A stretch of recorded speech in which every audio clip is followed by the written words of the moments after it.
Hello ನಮಸ್ತೆ welcome back to Soumya's cooking channel. ನಾನಿವತ್ತು ಒಂದೊಳ್ಳೆ ರೆಸಿಪಿ ಜೊತೆ ಬಂದಿದ್ದೇನೆ. ಅಂದರೆ ಇವಾಗ ಬೇಸಿಗೆ ಕಾಲ ಆಗಿರೋದ್ರಿಂದ ನಮ್ಮ ತ್ವಚೆಯ ಆರೈಕೆ ಮಾಡ್ಕೊಳ್ಳೋದು ಹೇಗೆ ಅಂತ ನೋಡೋಣ. ನಾವು ತುಂಬ ಏನು ದುಬಾರಿ ಖರ್ಚು ಮಾಡೇ ಮಾಡಬೇಕು ಅಂತ ಏನಿಲ್ಲ. ಈಗ ತುಂಬಾ ಸಮ್ಮರ್ ಸೀಸನ್ ಆಗಿರೋದ್ರಿಂದ ನಾವು ಮನೆಯಲ್ಲೇ ಬಳಸುವಂತಹ ಸಣ್ಣ ಪುಟ್ಟ ಪದಾರ್ಥಗಳಲ್ಲೇ ನಮ್ಮ ಸ್ಕಿನ್ನ ನಾವು ಪ್ರೊಟೆಕ್ಟ್ ಮಾಡ್ಕೋಬೋದು. ಹೇಗೆ ಮಾಡ್ಕೊಳ್ಳೋದು ಮತ್ತು ಅದಕ್ಕೆ ಬೇಕಾಗಿರುವಂತಹದ್ದೆಲ್ಲ ಏನು ಇಂಗ್ರೀಡಿಯೆಂಟ್ಸ್ಗಳು ಪ್ರತಿಯೊಂದು ಕೂಡ ನಾನಿಲ್ಲಿ ನಿಮಗೆ ತಿಳಿಸ್ತಾ ಹೋಗ್ತೀನಿ. ಇದು ನಿಮಗೆ ಯೂಸ್ಫುಲ್ ಆಗ್ಬೋದು ಅಂತ ಅನ್ಕೋತೀನಿ. ಯಾರೆಲ್ಲ ನಮ್ಮ ಚಾನಲ್ನ ನೋಡ್ತಾ ಇದ್ದೀರೋ ಪ್ಲೀಸ್ ಒಂದು ಸಬ್ಸ್ಕ್ರೈಬ್ ಮಾಡ್ಕೊಳ್ಳಿ, ಸಪೋರ್ಟ್ ಮಾಡಿ. ಹಾಗೆ ಮತ್ತಷ್ಟು ವಿಡಿಯೋಗಳಿಗೆ ಯಾವುದಾದ್ರೂ ಬೇಕು ಅನ್ನೋದಿದ್ರೆ ಒಂದು ಕಮೆಂಟ್ಸ್ ಮೂಲಕ ನೀವು ತಿಳಿಸ್ಬೋದು. ಸೊ ಇವತ್ತು ನಾನು ಏನೇನು ಮಾಡೋದು, ಹೇಗೆ ಮಾಡೋದು ಪ್ರತಿಯೊಂದು ಕೂಡ ನಾನು ನಿಮಗೆ ತಿಳಿಸ್ತಾ ಹೋಗ್ತೀನಿ. ಇಲ್ಲಿ ನಾನು ಒಂದಷ್ಟು ಥಿಂಗ್ಸ್ಗಳನ್ನ ತೊಗೊಂಡಿದ್ದೀನಿ. ಅಂದರೆ ನಮ್ಮ ತ್ವಚೆಗೆ ಹೊರಗಡೆ ಹೇಗೆ ಮಾಡ್ಕೋಬೋದು ಪ್ರೊಟೆಕ್ಟ್ ಅನ್ನೋದು ತೋರಿಸೋದಕ್ಕೆ. ಅಂದರೆ ನಾವು ಆಹಾರದಲ್ಲೂ ಕೂಡ ನಾವು ಮಾಡಬೇಕು. ಅಂದರೆ ಇನ್ಸೈಡು ಔಟ್ಸೈಡ್ ಎರಡೂ ಕೂಡ ಇದ್ದಾಗಷ್ಟೇ ನಮ್ಮ ತ್ವಚೆ ತುಂಬ ಚೆನ್ನಾಗಿ ಇರೋದಕ್ಕೆ ಸಾಧ್ಯ. ಇಲ್ಲ ಅಂತ ಅಂದರೆ ಅದು ಏನಾಗುತ್ತೆ, ನಾವು ಒಳಗಡೆಗೆ ಕರೆಕ್ಟಾಗಿ ಏನು ಊಟ ತಗೊಳ್ದೆ ಬರೀ ಮೇಲ್ಗಡೆ ಮಾಡೋಕ್ಕೆ ಹೋದ್ರೂ ಕೂಡ ಅದು ಯೂಸ್ಫುಲ್ ಆಗಲ್ಲ. ಈಗ ನಾನು ಒಂದೊಂದೇ ಸ್ಟೆಪ್ ಬೈ ಸ್ಟೆಪ್ ಹೇಳ್ತಾ ಹೋಗ್ತೀನಿ. ಫಸ್ಟ್ ನಾನು ಇಲ್ಲಿ ಒಂದು ಮಸೂರ್ ದಾಲ್ ಅಂದರೆ ಮೈಸೂರು ಬೇಳೆ ಅಂತ ಹೇಳ್ತೀವಲ್ಲ, ಅದನ್ನು ನಾನು ಪೌಡ್ರ್ ಮಾಡಿ ಇಟ್ಕೊಂಡಿದ್ದೀನಿ. ಅಂದರೆ ಎಷ್ಟು ಸಾಧ್ಯನೋ ಅಷ್ಟು ನುಣ್ಣಗೆ ಪೌಡ್ರ್ ಮಾಡಿ ಇಟ್ಕೋಬೇಕು. ಇದಂತೂ ತುಂಬಾ ಯೂಸ್ಫುಲ್ ಆಗುತ್ತೆ. ಯಾಕೆಂದರೆ ಈಗ ಸೂರ್ಯ ಅಂದರೆ ಸ್ವಲ್ಪ ಬಿಸಿಲು ಜಾಸ್ತಿ ಆಗಿರೋದ್ರಿಂದ ನಾವು ಹೊರಗಡೆ ಹೋದಾಗ ಸ್ಕಿನ್ನು ತುಂಬಾ ಟ್ಯಾನ್ ಆಗುತ್ತೆ. ಸೊ ಇದನ್ನು ನಾವು ಏನೂ ಹಾಕಬೇಕಾಗಿಲ್ಲ, ಸ್ವಲ್ಪ ನೀರು ಮತ್ತು ಇದು ಪೌಡ್ರನ್ನ ಹಾಕ್ಕೊಂಡು ನೀಟಾಗಿ ಮಿಕ್ಸ್ ಮಾಡಿ ನಮ್ಮ ಮುಖಕ್ಕೆ ಹಚ್ಚಿದ್ರೆ ಸಾಕು. ಎಲ್ಲೆಲ್ಲಿ ಟ್ಯಾನ್ ಆಗಿರುತ್ತೋ ಅದೆಲ್ಲ ಕೂಡ ನೀಟಾಗಿ ಕ್ಲಿಯರ್ ಆಗುತ್ತೆ. ತುಂಬಾ ಒಂದು ಒಳ್ಳೆ ಬೆನಿಫಿಟ್ ಇದೆ ಇದರಲ್ಲಿ. ನೀವು ಇಲ್ಲಾಂದರೆ ಫೇಸ್ ವಾಶ್ ಮಾಡಬೇಕು ಅಂತಂದರೂ ಕೂಡ ಇದನ್ನು ನೀವು ಹಾಕಿ ಫೇಸ್ ವಾಶ್ ಕೂಡ ಮಾಡ್ಕೋಬೋದು. ಅದು ಕೂಡ ಕಾಣಿಸುತ್ತೆ ಇರುವಂತಹ ಡಾರ್ಕ್ ಸರ್ಕಲ್ಸ್ ಆಗಿರ್ಬೋದು, ಟ್ಯಾನ್ ಆಗಿರ್ಬೋದು, ಏನಾದರೂ ಮಾರ್ಕ್ಗಳಿದ್ರೆ ಅದು ಕೂಡ ಕ್ಲಿಯರ್ ಆಗುತ್ತೆ. ಈಗ ಸೆಕೆಂಡ್ ನಾನಿಲ್ಲಿ ಸ್ವಲ್ಪ ಹಾಲಿನ ಕೆನೆ ತೊಗೊಂಡಿದ್ದೀನಿ. ಹಾಗೆ ಇದಕ್ಕೆ ಸ್ವಲ್ಪ ಅರಶಿನ, ಅಂದರೆ ಮೈ ಅರಶಿನ ಅಂತ ಬರುತ್ತೆ ನೋಡಿ, ಅದನ್ನು ತೊಗೊಳ್ಳಿ. ಇಲ್ಲಾಂತ ಅಂದರೆ ಪ್ಯೂರ್ ಅರಶಿನದ ಕೊನೆಯನ್ನು ಕುಟ್ಟಿ ಪುಡಿ ಮಾಡ್ಕೊಂಡಿರೋದನ್ನು ಕೂಡ ನೀವು ಹಾಕಿ ಪೇಸ್ಟ್ ಮಾಡಿ ಮುಖಕ್ಕೆ ಹಚ್ಚೋದ್ರಿಂದ ಅದು ಕೂಡ ತುಂಬಾ ಒಂದು ಒಳ್ಳೆ ರಿಸಲ್ಟ್ ಕೊಡುತ್ತೆ. ಇಲ್ಲಿ ನಾನು ಟೊಮೊಟೊ ಹಣ್ಣು ಹಾಗೆ ಸಕ್ಕರೆ ತೊಗೊಂಡಿದ್ದೀನಿ. ಇದೆರಡನ್ನೂ ಕೂಡ ನಾವು ಸ್ವಲ್ಪ ಅರ್ಧ ಟೊಮೊಟೊ ಕಟ್ ಮಾಡಿ ಅದಕ್ಕೆ ಸಕ್ಕರೆ ಹಚ್ಕೊಂಡು ಚೆನ್ನಾಗಿ ಮುಖಕ್ಕೆ ಸ್ಕ್ರಬ್ ಮಾಡೋದ್ರಿಂದ ಒಂದು ಒಳ್ಳೆ ಸ್ಕ್ರಬ್ಬಿಂಗ್ ಸಿಗುತ್ತೆ. ಹಾಗೆ ಒಂದೊಳ್ಳೆ ಗ್ಲೋಯಿಂಗ್ ಕೂಡ ಸಿಗುತ್ತೆ. ತುಂಬಾ ಚೆನ್ನಾಗಿರುತ್ತೆ. ಈ ಬೇಸಿಗೆಗಂತೂ ಸ್ಕಿನ್ನು ತುಂಬಾ ಒಂದೊಳ್ಳೆ ಆರೋಗ್ಯವಾಗಿರುತ್ತೆ ಅಂತಲೇ ಹೇಳ್ಬೋದು. ನಾನಿಲ್ಲಿ ಸ್ಟೆಪ್ ಬೈ ಸ್ಟೆಪ್ ಹೇಳ್ತಾ ಹೋಗ್ತೀನಿ. ನಿಮಗೆ ಯಾವುದು ಯೂಸ್ ಆಗುತ್ತೋ ಅದು ನೋಡಿ. ಆದಷ್ಟು ನಾನಿಲ್ಲಿ ನನ್ನ ಮುಖಕ್ಕೆ ಬಳಸಿರೋದನ್ನು ನಾನು ನಿಮಗೆ ತೋರಿಸ್ತಾ ಇದ್ದೀನಿ. ಇಲ್ಲಿ ಮತ್ತೆ ನಾನು ಅಕ್ಕಿ ಹಿಟ್ಟು ತೊಗೊಂಡಿದ್ದೀನಿ. ಈ ಅಕ್ಕಿ ಹಿಟ್ಟನ್ನ ನೀವು ಸ್ಕ್ರಬ್ಬಿಂಗ್ ಮಾಡೋ ಅಂದರೆ ಮುಖ ತೊಳಿಬೇಕಾದ್ರೆ ಸೋಪು ಅಥವಾ ಲೋಷನ್ ಹಾಕಿ ತೊಳೆಯೋದಕ್ಕಿಂತ ಸ್ವಲ್ಪ ಅಕ್ಕಿ ಹಿಟ್ಟು ಹಾಕಿ ಕ್ಲೀನ್ ಮಾಡಿದ್ರೂ ಕೂಡ ನಮ್ಮದು ಒಳ್ಳೆ ಚೆನ್ನಾಗಿ ಸ್ಕ್ರಬ್ಬಿಂಗ್ ಆಗುತ್ತೆ. ಮತ್ತು ಆಯಿಲು ನಾನಿಲ್ಲಿ ಕೊಕೊನಟ್ ಆಯಿಲ್ ತೊಗೊಂಡಿದ್ದೀನಿ. ನೀವೀಗ ಸ್ನಾನಕ್ಕೆ ಹೋಗೋಕ್ಕೂ ಮುಂಚೆನೇ ಒಂದು ಅರ್ಧ ಗಂಟೆ ಮುಂಚೆ ಅಥವಾ ಒಂದು 10 ನಿಮಿಷ ಆದರೂ ಪರವಾಗಿಲ್ಲ, ನೀಟಾಗಿ ಮಸಾಜ್ ಮಾಡಿ ಒಂದು 10 ನಿಮಿಷಗಳ ಕಾಲ ಬಿಟ್ಟು ಆನಂತರ ನೀವು ಮುಖ ವಾಶ್ ಮಾಡೋದ್ರಿಂದ ಕೂಡ ತುಂಬಾ ಒಂದೊಳ್ಳೆ ಬೆನಿಫಿಟ್ ಅಂತಲೇ ಹೇಳ್ಬೋದು. ಆಯಿಲು ತುಂಬಾ ಒಳ್ಳೆಯದು.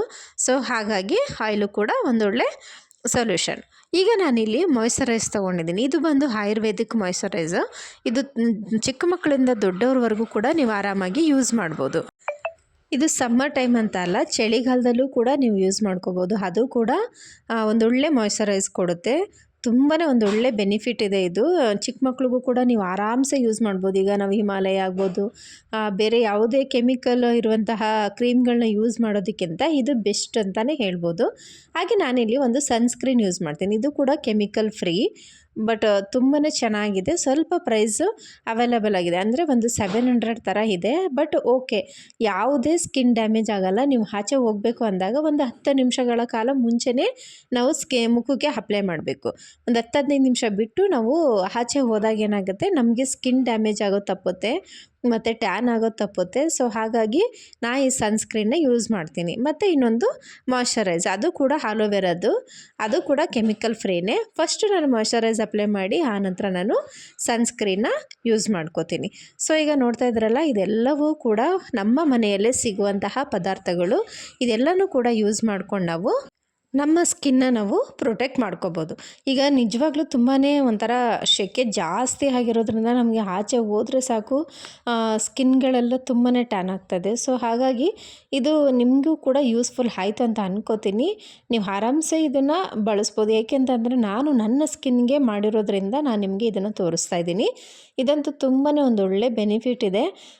ಟೊಮೊಟೊ ಹಣ್ಣು ಎಲ್ಲರ ಮನೆಯಲ್ಲೂ ಇರುತ್ತೆ, ಮಸೂರ್ ದಾಲ್ ಇರುತ್ತೆ, ಅರಿಶಿನ ಇರುತ್ತೆ, ಹಾಗೆ ಅರಿಶಿನ ಕೊನೆ ಇರುತ್ತೆ, ಅಕ್ಕಿ ಹಿಟ್ಟಿರುತ್ತೆ, ಆಯಿಲ್ ಇರುತ್ತೆ, ಎಲ್ಲನೂ ಕೂಡ ನಾವು ಮನೆಯಲ್ಲೇ ಇರೋದ್ರಿಂದ ನಾವು ಇದನ್ನು ಯೂಸ್ ಮಾಡಿಕೊಂಡೆ ಆರಾಮಾಗಿ ನಮ್ಮ ಸ್ಕಿನ್ನ ನಾವು ಚೆನ್ನಾಗಿ ಮಾಡ್ಕೋಬೋದು. ಸುಮ್ಮನೆ ಈಗ ಬ್ಯೂಟಿ ಪಾರ್ಲರ್ಗೆ ಹೋಗಿ ಬ್ಲೀಚ್ ಮಾಡಿಸೋದಾಗ್ಬೋದು, ಬೇರೆ ಇದು ಏನಪ್ಪ ಕೆಮಿಕಲ್ ಇರುವಂತಹದ್ದು ಸ್ಕ್ರಬ್ಬಿಂಗ್ಗಳು ಈ ಥರ ಎಲ್ಲ ಮಾಡಿಸೋದಕ್ಕಿಂತ ಬೆಸ್ಟು ನಾವು ನಮ್ಮ ಮನೆಯಲ್ಲಿರುವಂತಹದ್ದನ್ನೇ ಯೂಸ್ ಮಾಡಿಕೊಂಡು ನಾವು ಅಲ್ಲಿ ಹೋಗಿ ಒಂದು ಸರಿ ಮಾಡಿಸಿ ಇದು ಮಾಡ್ಕೊಳ್ಳೋದಕ್ಕಿಂತ ಡೈಲಿ ಅಟ್ಲೀಸ್ಟ್ 1 ಅವರ್ ನಮಗೋಸ್ಕರ ಅಂತ ನಾವು ಮಾಡಿಕೊಂಡ್ರೆ ನಮ್ಮ ಸ್ಕಿನ್ನು ಎಷ್ಟೇ ವರ್ಷ ಹೋದರೂ ಕೂಡ ಅದು ಹಾಳಾಗಲ್ಲ.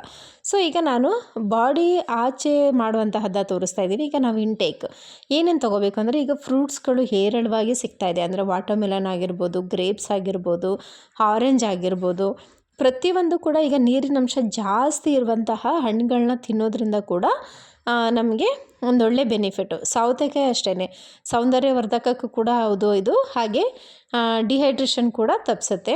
ತುಂಬಾ ಒಂದೊಳ್ಳೆ ಬೆನಿಫಿಟ್ ಇದು. ಈ ಸಮ್ಮರ್ ಸೀಸನ್ನಲ್ಲಿ ನಿಜವಾಗ್ಲೂ ಪ್ರಕೃತಿ ನಮಗೆ ಅಂತಲೇ ಎಷ್ಟೆಲ್ಲ ಬೆನಿಫಿಟ್ ಇದೆ ಅಲ್ವಾ. ಅದು ಆ ಕಾಲಕ್ಕೆ ತಕ್ಕಂತೆ ನಮಗೆ ಹಣ್ಣುಗಳು ಮತ್ತು ಆಹಾರಗಳು ಸಿಗ್ತಾ ಹೋಗುತ್ತೆ. ಸೊ ನಾವು ಅದನ್ನು ಯೂಸ್ ಮಾಡಿಕೊಂಡು ನಮ್ಮ ದೇಹನ ನಾವು ಪ್ರೊಟೆಕ್ಟ್ ಮಾಡ್ಕೊಳ್ಳೋದ್ರಿಂದ ತುಂಬಾ ಒಳ್ಳೆಯದು. ಸೊ ಒಂದು ಸೊಪ್ಪು ಆಗಿರ್ಬೋದು, ಅಥವಾ ಲೆಮನ್ ಕೂಡ ನಮಗೆ ಯೂಸ್ಫುಲ್ ಆಗುತ್ತೆ. ಲೆಮನ್ ಕೂಡ ನಾವು ಲೆಮನ್ ಜ್ಯೂಸ್ ಮಾಡಿ ಕುಡಿಯೋದ್ರಿಂದ ಅದು ಸಿಟ್ರಿಕ್ ಅಂಶ ಇರೋದ್ರಿಂದ ನಮ್ಮ ಸ್ಕಿನ್ಗೆ ಒಂದೊಳ್ಳೆ ಬೆನಿಫಿಟ್ ಅಂತಲೇ ಹೇಳ್ಬೋದು. ಮತ್ತು ನಾವು ಫ್ರೂಟ್ಸ್ಗಳನ್ನ ತೊಗೊಂಬಂದು ಸಲಾಡ್ ಥರ ಮಾಡಿ ಕೂಡ ನಾವು ತಿನ್ಬೋದು, ಅಥವಾ ತರಕಾರಿಗಳಲ್ಲಿ ಸಲಾಡ್ ಮಾಡಿ ತಿನ್ಬೋದು. ಈ ಬೇಸಿಗೆ ಕಾಲದಲ್ಲಿ ಊಟ ಜಾಸ್ತಿ ಯಾರಿಗೂ ತಿನ್ನೋಕ್ಕಾಗಲ್ಲ. ಸೊ ಅಂಥವರು ಈ ಥರ ಫ್ರೂಟ್ಸ್ಗಳನ್ನ ಯೂಸ್ ಮಾಡಿಕೊಂಡು ನಾವು ತಿನ್ನೋದ್ರಿಂದ ಫುಡ್ಡು ನಮ್ಮ ದೇಹಕ್ಕೆ ಬೇಕಾಗಿರುವಂತಹ ಪೋಷಕಾಂಶಗಳು ಕೂಡ ಸಿಗುತ್ತೆ, ಹಾಗೆ ನಮ್ಮ ಸ್ಕಿನ್ಗೂ ಕೂಡ ಒಳ್ಳೆಯದು. ಸೊ ನಾನು ಹಾಗಾಗಿ ಹೇಳೋದು, ನಾವು ಎಷ್ಟು ಊಟ ಮಾಡಿದ್ವಿ ಅನ್ನೋದಕ್ಕಿಂತ ನಾವು ಏನು ಊಟ ಮಾಡಿದ್ವಿ, ನಮ್ಮ ದೇಹಕ್ಕೆ ಏನು ಸಿಕ್ತು ಅಂತ ಅಂದ್ಕೊಳ್ಳೋದು ಉತ್ತಮ ಅಂತಲೇ ಹೇಳ್ಬೋದು. ಹಾಗೆ ಹೆಚ್ಚು ನೀರು ಕುಡಿಬೇಕು. ಈ ಬೇಸಿಗೆಯಲ್ಲಿ ನಾವು ಎಷ್ಟು ನೀರು ಕುಡಿತೀವೋ ಅಷ್ಟು ದೇಹಕ್ಕೆ ಒಳ್ಳೆಯದು. ಯಾಕೆಂತಂದರೆ ಈಗ ನಮ್ಮದು ಸ್ಕಿನ್ ಆಗಿರ್ಬೋದು ಅಥವಾ ನಮ್ಮ ಬಾಡಿ ಆಗಿರ್ಬೋದು ತುಂಬಾ ಡ್ರೈ ಆಗುತ್ತೆ.